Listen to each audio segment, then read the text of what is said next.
It was May 10th, 2020, Mother's Day, and on that day, a beloved mother and wife named Suzanne Morphew vanished from her home in Colorado. What cops found were the classic signs of a terrible crime. To start, her bike had been discovered not far from the family home, lying awkwardly at the bottom of a steep drop. But not only was there no damage to the frame and no skid marks, her helmet found over a mile away didn't make any geographical sense either. And when they got around to checking the family home, well, that only led to more worry and confusion. One thing was for sure, Suzanne was suddenly just gone. And by the way, there was zero evidence she ever meant to leave. No goodbyes, no texts, and no further online activity. Honestly, there are a lot of no's in this story, as you're about to find out. In a town surrounded by wilderness, it was almost like Suzanne had been swallowed up by the forest, leaving behind nothing but silence and 1,000 unanswered questions. But piece by piece, detectives would build an incredibly solid case that would basically solve this mystery. Welcome back to CD Crime Diaries. Today we're diving into a story packed with lies sneaking around and a whole lot of evidence. We're jumping straight into this one. So please subscribe for more stories like this, and let's brew up an investigation. This is the case of Suzanne Morphew.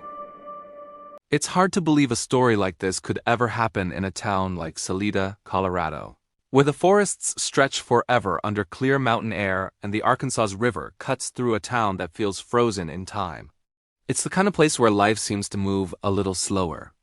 In Salida, porch lights click on at dusk, and the loudest sound at night is the wind in the pines. People here don't really lock their doors out of habit, just routine, because crime, well, that tends to happen somewhere else. But having said that, something about Salida made it the perfectly creepy setting for a mystery like this. Because behind those postcard-perfect views and sun-dappled trails, the isolation here cuts both ways. And when the forest swallows a secret whole, it rarely gives it back.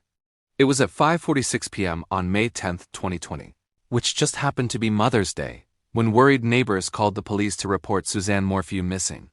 Her kids had contacted them to voice their concerns because Suzanne hadn't been answering any of their messages or calls. Her daughters were away from the property at the time, and so was her husband Barry, so the plan was for officers to meet the neighbor Martin, who said he'd knocked on the front door but got no answer. Suzanne was known to ride her bike in the area. Biking was one of her favorite hobbies, and the neighbors also noted her bike seemed to be missing from the property then. By 7:30 that evening, her disappearance was starting to feel more urgent. SO officers made their way along County Road 225, a narrow winding road off Highway 50, not far from the Morphew home. By the way, just a note, we'll be looking at body cam footage for a few minutes for important context. I've tried to cut it down to the bare minimum, and then we'll go back to the usual format after. Officers moved slowly along the path, scanning the steep incline beside the road, hoping to spot any sign of Suzanne or her bicycle. Then, just as they turned a bend near the bottom of the hill, they saw it. A blue Santa Cruz mountain bike, lying awkwardly near the edge of a ravine, its front tire pointed sharply down toward the creek below. Now, at first glance, it looked like the kind of spot where a bad crash could have happened. But as they got closer, something felt off. There was no blood and no sign of impact. In fact, all the plants and grass around were totally undisturbed, not bent, not trampled, not flattened. In other words, if someone really had fallen here, they didn't land the way you'd expect. And despite the steep, rocky drop, the bike itself wasn't damaged at all. No bent frame, no broken gears, no scuffs on the handlebars. Honestly, it didn't look like it had been ridden down the hill. More like it had been placed there. When Deputy Brown picked up the bike and put it back on the path, he noticed something else. The front brake pad was seized, and the handlebars were twisted all the way to the left, making the brake cables wrap tight around the frame and basically making the bike hard, or even impossible, to ride. They also checked the dirt shoulder just above where the bike was found. They figured if Suzanne had really lost control coming down that hill, there should be signs like tire tracks, skid marks, or messed up soil. But sure enough, there was nothing. That's when they decided to head to the property and meet with Suzanne's daughter's boyfriend. And what he had to tell the officers was pretty interesting. Are you? Okay, so I'm the daughter's boyfriend. Okay. And I'm here Is this your truck? That's my truck. Somebody should have gotten them when I got something here. So you haven't seen the mom at all, have you? Yep, so the two daughters are gone right now at the moment. The dad is in Denver for a job. and they text her because of Mother's Day, and they haven't heard. The text never went through, like it never delivered since this morning. And she's a big mountain biker. She normally takes her car, and her bike's normally in the back of that. It's gone. Was this open when you came here? The neighbor was here that opened it, and then she shut it, and she went back to her house. Her house is right over there. What kind of jackets does she wear? I don't know, windbreaker. A windbreaker? I don't know what color. I saw her. I mean, we don't even know what time she left today. Yeah. But they have cameras. They have cameras, but they've been out of commission for a while. Hey, can you get a list of some of the So her bike was close to the road? Yeah, Marky, on that right now. It's good. I know this is a weird question, but do Barry and Suzanne get along pretty well? You can answer honestly. You know, I think they've had some problems. Okay. Yeah, in the past. Like, just normal husband and wife type deals. They like talk about separating or anything? They like have, yeah. Okay. I would, yeah. And just like that, officers had their first whiff of a possible motive. Of course, that's if Suzanne's disappearance turned out to be more than just a temporary thing. Then finally, less than half an hour later, her husband Barry showed up at the scene.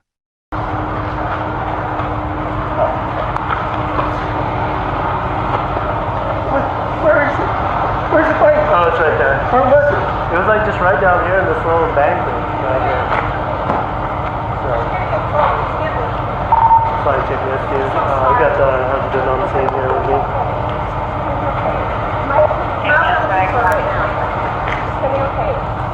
I'm here with my daughter. She said, Oh, okay. Alright, yeah, you can go down there. Is it a crash? I mean, the bike looked, the way it was laid, it kind of looked like it, but there's not really that much damage to the bike. That's the thing. Lion? Yeah, it was just like lying. No lion? Map? As you can see, Barry seemed genuinely shocked and upset that his wife was suddenly missing. But let's just say there was a lot officers didn't know, and a lot more he didn't either. Because as it turned out, detectives had already checked the property and found a few interesting clues left behind. But before we get into that, let's first talk about Barry and Suzanne, and what their relationship was really like. Because as you heard, several people around them already knew things were shaky, to say the least. Growing up in the same town, the two met as teenagers in the late 1980s, and with them meeting so long ago, there's a lot of history there. Starting with Suzanne, she was born on April 30th, 1971, and grew up in the same small town of Alexandria, Indiana. As the youngest of 4 kids, she was known as a friendly and popular girl in the community and graduated from Alexandria Monroe High School in 1989. She then went to Peru University, where she got a degree in elementary education. After college, she went back to her hometown and became an elementary school teacher, loved by her students and coworkers. She was known for her kindness and patience. People who knew Suzanne well described her as warm, caring, and devoted to her family. 4 years older than Suzanne, Barry Morphew was born on October 17, 1967, and of course also grew up in Alexandria. In this tight-knit community, the Morphew name was actually pretty well known. Barry was a star athlete in high school and a talented baseball player who even got drafted by the Toronto Blue Jays. He was outgoing, athletic, and loved the outdoors. After his brief shot at a baseball career, he settled into life in Indiana. He became an avid hunter and later a deer farmer raising trophy deer on a farm, before building a successful landscaping business from scratch, earning a reputation as a provider for his family and a guy proud of his work ethic. But the story between Barry and Suzanne actually started a few years earlier. The two began dating when she was still in high school and after Barry had graduated. They say the young couple was totally smitten, sharing the same Midwestern roots and Christian values. The pair got married on August 5, 1994, when Suzanne was 23 and Barry was 27. It was a picture-perfect summer wedding, and the couple seemed destined for a happy life together, and they would have that for quite a while. In the early years of marriage, they stayed near their families. Suzanne worked as a school teacher and Barry ran his landscaping business. With both careers doing well, they could provide a comfortable life for their future family. After 6 years of marriage, Barry and Suzanne finally welcomed their first daughter, Mallory, and 4 years later, in 2003, their second daughter, Macy. It's safe to say these two girls became their whole world. On the surface, the Morphews were active in their church and community. By all appearances, they had a strong, family-focused, faith-centered marriage. But sadly, they faced hard times together, too. In her 20s, Suzanne was diagnosed with Hodgkin's lymphoma. And although she eventually beat it, she had to face a second round a few years later. Thankfully, this only made the family bond stronger, and Barry stood by Suzanne through all her chemo. When she finally went into remission in 2018, it felt like a whole new lease on life for the family. It was around this time the Morphew family decided on a big change. They moved to Colorado in 2018, buying a $1.5 million home on 7 acres. I mean, all of this made sense because by then their oldest daughter, Mallory, had started college in Colorado. And with all the stress from Suzanne's health, they decided on a fresh start somewhere new. But unofficially, friends started whispering that their marriage had gotten strained, and this move was an attempt to fix things in a new environment. The first few years in Colorado seemed good for the family. Suzanne loved the mountains, Barry could still run his landscaping business, and together, they spent a lot of time outdoors. There are plenty of photos of the couple on hikes and at their daughter's school events. But behind closed doors, trouble was brewing. Over time, Suzanne's close friends started hearing troubling things about the marriage. According to her siblings, she confided that Barry not only had a temper but was controlling too. Apparently, he'd obsessively keep tabs on her whereabouts and was even possessive. In fact, Suzanne even hinted she was worried about her own safety around Barry and that maybe the marriage had gone downhill pretty badly. And here comes the sticky part. By 2018, unknown to Barry, Suzanne had reconnected with an old friend from high school named Jeff. What started as a casual check-in soon turned into an intense emotional affair, and just a year later, a physical one. While Barry was busy with work, Suzanne and Jeff would secretly talk using burner phones. They'd even secretly meet in person during Suzanne's trips out of town, starting in 2019 and going all the way to a secret vacation in Florida in early 2020. No surprise, by now Suzanne's texts to friends had gotten pretty harsh about her husband. She described Barry's mood swings and controlling behavior in more detail, saying she not only wanted peace, but hoped Barry would just get fed up and leave. I mean, she even kept a private list on her phone titled, 50 Reasons Why I Want Barry to Leave. When your breakup has its own spreadsheet, you know it's serious. I'm just surprised she stopped at 50. By 2020, Suzanne had finally made up her mind. She was going to leave Barry and end the marriage for good. In fact, on May 6th of that same year, she explicitly told him she was done. Of course, she disappeared just a few days later. And no surprise, when officers learned that detail, they got very suspicious. I mean, they already knew the two were having problems. But that moment, that would have been extremely emotional for Barry. In fact, as you can see in this text message, Suzanne wrote, "I'm done. I could care less what you're up to and have been for years. We just need to figure this out civilly." So after 26 years of marriage, the life Barry knew his family, his pride as a provider, his very identity wasn't just threatened. It was basically wiped out overnight. And soon enough, the world would learn there were dark things under his wholesome image. But were they really dangerous enough to mean murder? Well, as we know, just a few days after Suzanne told Barry she was done, she suddenly vanished. It was Mother's Day, and by mid-morning, both daughters had texted her, but, to their surprise, got no reply. Suzanne, who was always attentive, wasn't answering any calls or messages. As the hours went by with silence, her girls got worried and contacted their father. But Barry wasn't near the property either. Apparently, he was in Broomfield, Colorado, for a pre-scheduled landscaping job. In fact, surveillance cameras even recorded him at that hotel at 11:38 that morning. So he couldn't possibly have been home when she vanished. Right? Barry tried calling Suzanne but was also met with silence, and by the afternoon he'd asked a neighbor to check on her. He also specifically asked the neighbor to see if Suzanne's mountain bike was in the garage, which, was a little odd, but maybe it was just a hunch. By late afternoon, deputies arrived, which of course led to that body cam footage. Now, when told about the bike, you might expect Barry would race home in a panic, but instead he stayed on the job for several more hours. Phone records show that after getting the call, he traveled past his hotel in Broomfield, dropped off some tools and a shovel, and only left after 6 p.m. By the time he got home, it was nearly 9 p.m., where, in the body cam footage, he looked frazzled and worried. Whatever the case, by sundown the search for Suzanne was in full swing. Teams of police, volunteers, neighbors, and even the FBI combed the area, using ATVs, boats, and helicopters. In the days right after she disappeared, both Barry and their daughters put on a show of desperate hope. In fact, he even went on live TV to release this emotional video. "Oh, Suzanne, if anyone is out there that can hear this, that has you, please, we'll do whatever it takes to bring you back. We love you, we miss you, your girls need you.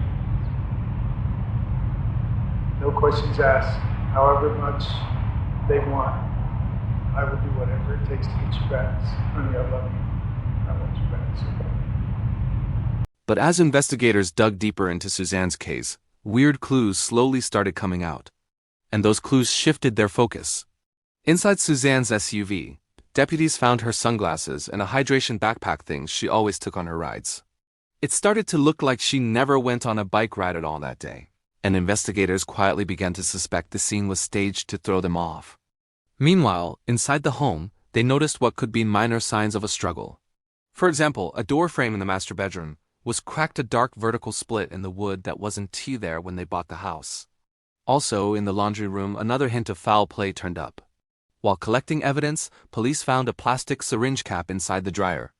They noted it was the kind usually used on a tranquilizer dart, and her husband did own a tranquilizer gun for animals. In fact, Barry was known to keep tranquilizer darts and a dart gun as part of his deer farming and hunting hobby.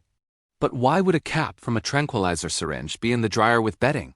Speaking of bedding, an unspent bullet casing was found next to the couple's bed. And on that note, why had all the sheets been tossed aside in their daughter's bedroom too? All of this was just a little odd. Another big discovery came 10 days after Suzanne vanished. Tucked away in the back of her closet was what looked like a normal pen. But really, it was a spy pen, a recorder disguised as one.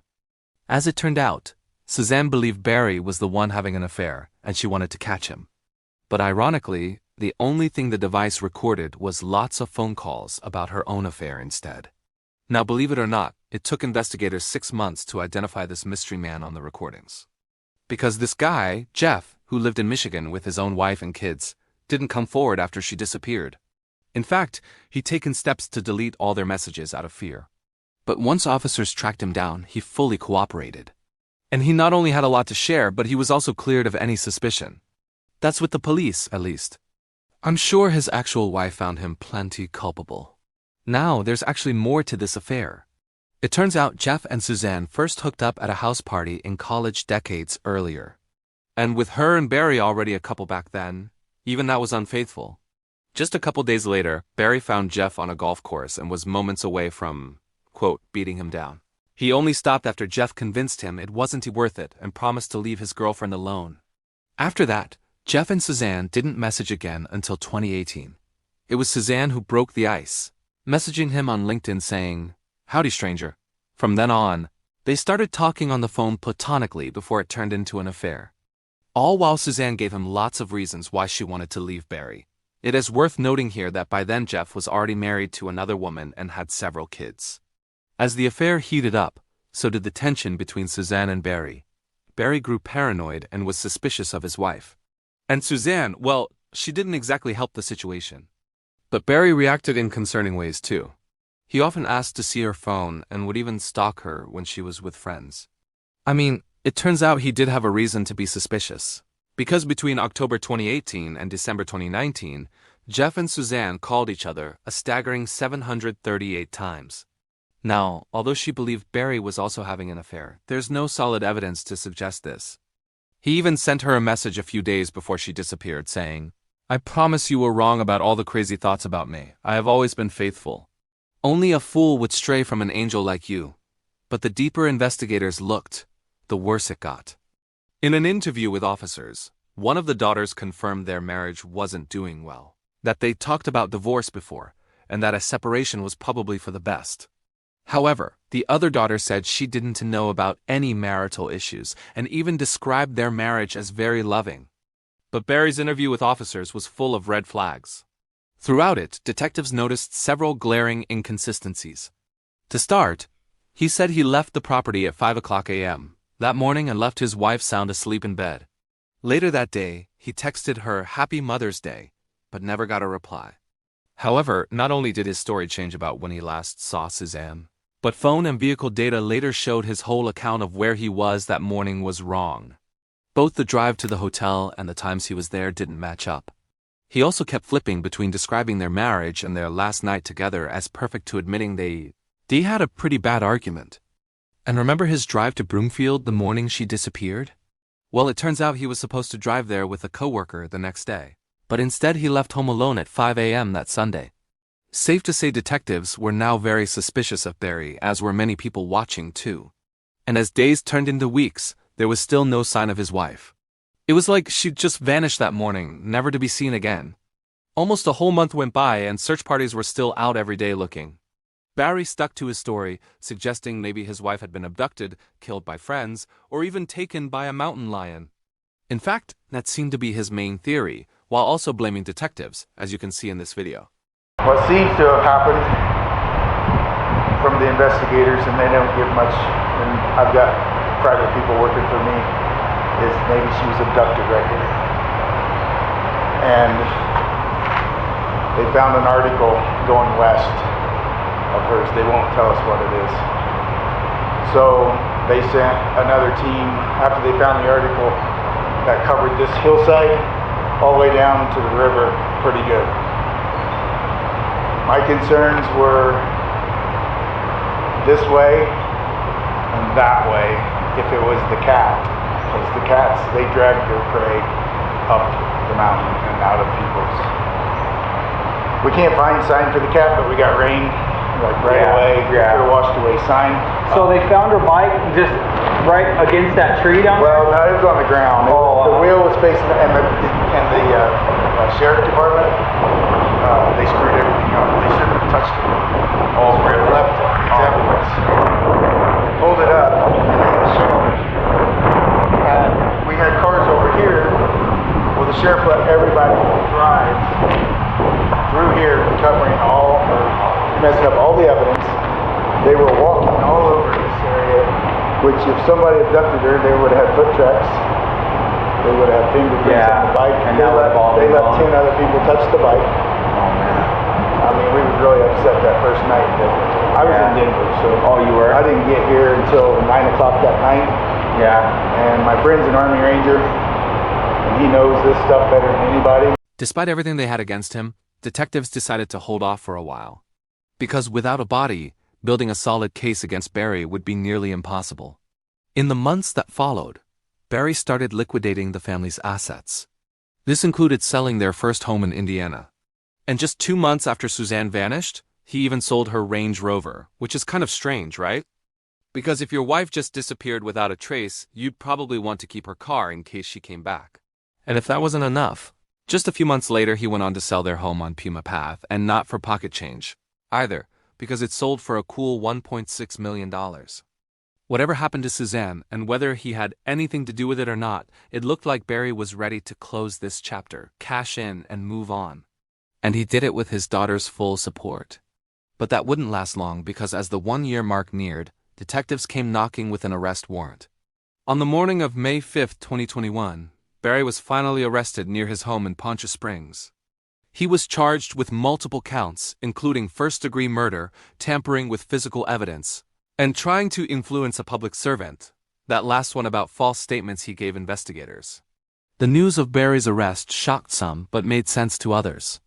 And to those following the case closely, it felt inevitable.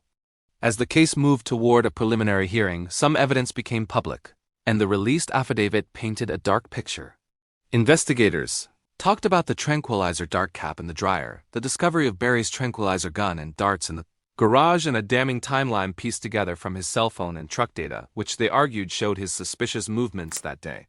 And surprisingly, that's not even counting what we've already discussed, because trust me, there was more. For example, Barry's GPS data from the day Suzanne vanished showed some seriously strange behavior. At exactly 2:47 p.m., his phone went into airplane mode, cutting it off from the network. Over the next hour or so, the GPS picked up frantic movement.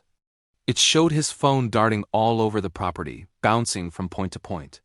Now, Barry later claimed he was outside shooting chipmunks with a rifle, a weird explanation at the best of times. And investigators weren't buying it. They believed Barry had actually tranquilized Suzanne and was chasing her around the house as the drug took effect, which is terrifying to think about, meaning Suzanne would have been slipping into unconsciousness as she tried to get away.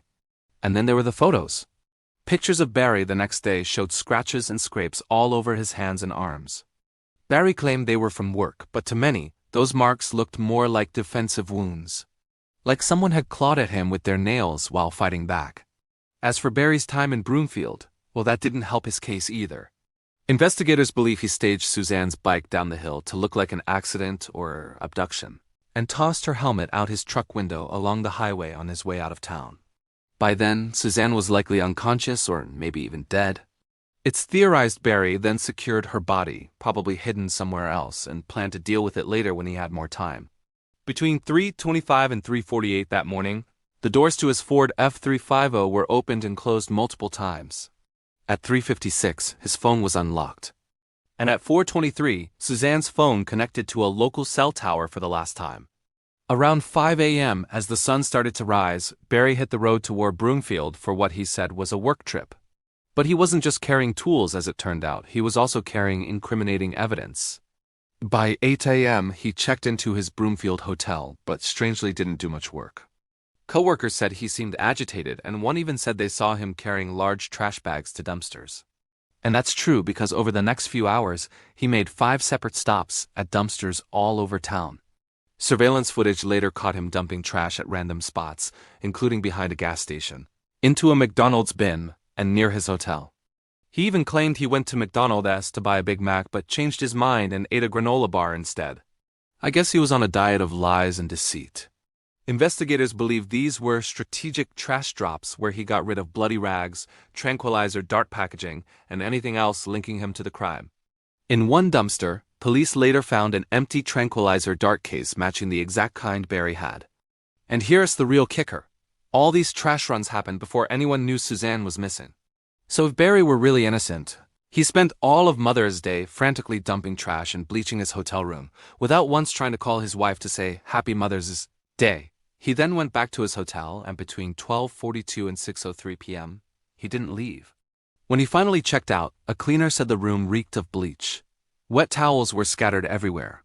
Barry claims he was just washing off dust, but the smell told a different story. It smelled like someone had been scrubbing something away. And to investigators, this wasn't just odd, it was damning. But this case was still far from over, because despite all this evidence, they still didn't have one crucial thing: a body. So he pleaded not guilty to all counts. And with no body and largely circumstantial evidence, the prosecution faced an uphill battle. Even so, they stayed confident. Meanwhile, Barry's defense team pointed out there was no proof he actually hurt Suzanne eyewitnesses. No confession, and the case almost got derailed when the prosecution missed multiple deadlines for submitting evidence. That's because they were still desperately searching for her body. Then, believe it or not, facing the possibility of going to trial without a body, the DA made the dramatic call to dismiss all charges against Barry, which meant, just like that, he was effectively a free man and legally innocent. And just days later, he walked out of the Fremont County Courthouse with a big smile and both daughters. Barry, how does it feel? Barry Morphew was flanked by his family. His mother and sister were there, but closest to his side were his 2 daughters. While Barry is smiling, you can see his youngest daughter is beaming. The family ended up driving around the back side of the jail shortly after, where they continued to finalize details of his bond. While they offered no comment, the entire time you can see Morphew and his daughters appeared to be elated.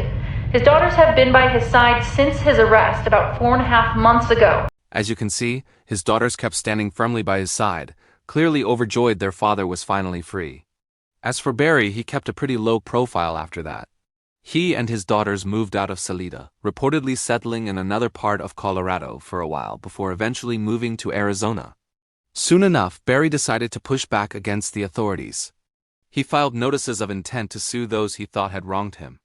And in May 2023, he and his legal team filed a $15 million lawsuit against prosecutors and all the investigators involved, citing the year he lost the false accusations and the deep toll it took on him and his family.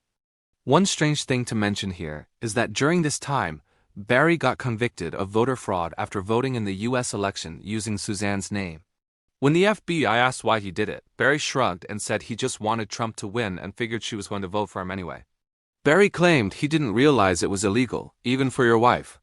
But he did plead guilty to forgery. And although he got no jail time, to many it said a lot. It showed he was willing to bend rules and lie to get what he wanted. And it really seemed like he was getting a little too arrogant, because unknown to him then, the police were onto something. On September 22, 2023, Suzanne was finally found. Deep in the rugged wilderness of Saguache County, Colorado, about 45 miles south of their home, a team doing an unrelated search stumbled on a shallow grave. Inside they found skeletal remains and bits of clothing. Within days, dental records confirmed it was, unfortunately, Suzanne. The location was remote, a dry, high desert clearing near the tiny town of Moffett, far from any main road. But several details were both alarming and very revealing. For one, many of Suzanne's bones were badly bleached, meaning they'd been on the surface, exposed to the sun for a long time. Second, several parts of her skeleton seemed to be missing, including bones from her feet, and her shoes weren't there either. Investigators also found pieces of her bike clothing and a single unfired bullet near the grave. Given her remains were scattered and sun-bleached, anthropologists believe Suzanne's body had likely decomposed somewhere else before being moved to this spot later. In other words, she was murdered and left somewhere, then moved months later. The implication was chilling. Maybe spooked by the ongoing searches or the upcoming trial, someone had secretly moved her bones to a more distant hiding place. Now, there's no public info on when the remains were placed there, but that's a question likely to be answered in a trial yet to come. Tonight, we're learning more about the discovery of the remains of Suzanne Morphew, the Salida mom who went missing on Mother's Day of 2020. The Colorado Bureau of Investigation announced it had discovered her remains near the town of Moffett. That's about 2 hours southwest of Colorado Springs and not far from Sand Dunes National Park in Saguache County. KRDO News Channel 13's Annabelle Childers is live in Moffett at the area. Locals believe that discovery happened. Annabelle? We are right off Highway 17 in Moffett, surrounded by bits and pieces of caution tape, and you can see 2 pieces right there tied to these plants. Now, the Colorado Bureau of Investigation will not confirm that this is exactly where Suzanne Morphew's remains were found, but several locals, including the Moffett fire chief, believe it is because they say they saw investigators here for multiple days over the weekend. As you can imagine, this moment was bittersweet for her family. On one hand, it ended any hope Suzanne was still alive, but on the other, it meant they could finally lay her to rest. And maybe more importantly, it would also offer new evidence. Because when the autopsy was publicly released in April 2024, it not only confirmed she was murdered but also provided some brand new and shocking clues. Toxicology tests found traces of BAM in her system, that stands for butorphanol, azaparone, and medetomidine. More specifically, BAM is only found in wildlife tranquilizers, which rings a bell, doesn't it? And if that wasn't enough, detectives had long known Barry was the only person in the entire state of Colorado licensed to buy it recently. So with that in mind, an arrest warrant was issued for Barry once again. On June 21, 2025, Barry was arrested again in Arizona. He didn't resist. In fact, he reportedly told officers he'd long suspected this day might come. Within days, he was extradited back to Colorado, and this time he's definitely going to trial. Federal, state, and local authorities all made it clear this indictment was based on new facts and evidence not available back in 2021. And sure enough, the new details focus heavily on the BAM tranquilizer, especially Barry's exclusive access to it. Records show Barry got multiple prescriptions for BAM, while still living in Indiana. Not only that, he was using it on deer as recently as April 2020, just 1 month before Suzanne was killed. Turns out between 2017 and 2020, not a single zoo, vet, or wildlife official in the whole region reported any use or purchase of BAM except Barry. So if traces of BAM were found in Suzanne, there's really only one likely source. Despite this, Barry's daughters, both now in their 20s, still stand by him.